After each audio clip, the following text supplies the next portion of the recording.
Reading this book, Poonachi, and it felt so weird in the beginning because I was literally witnessing a goat's POV. However, I kept reading this book, and then only did I realize that it is so much more than that. Deeply political, social, and rich in irony. Poonachi, or the story of a black goat, was originally written in Tamil by Perumal Murugan and translated to English by N. Kalyan Raman.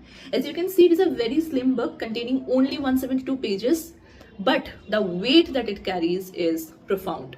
The story begins when an old couple was gifted with Poonachi, or a female black goat kid, by a stranger very mysteriously, with a promise that every time she reproduces, she will give birth to 7 children. Truly a miracle, right? But the story slowly tells us that a miracle always comes with a destitution. Poonachi shows us the brutal reality about how human emotions and priority change over time according to their own benefit and profit.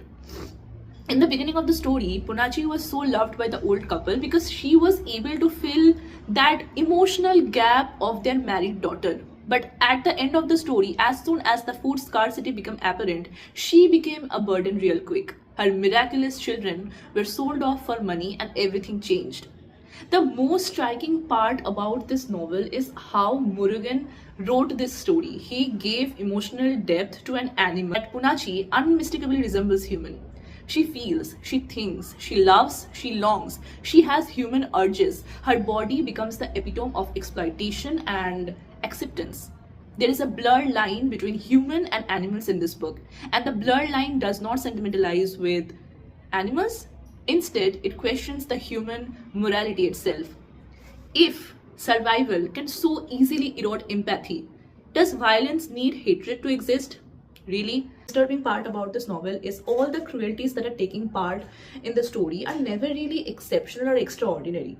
There is no single villain in this book. Instead, the cruelties are very common, very routine.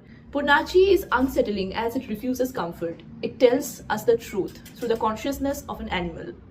It stays with the reader long after you have finished this book. It teaches you that no matter how much normalized exploitation is, it should never be ordinary.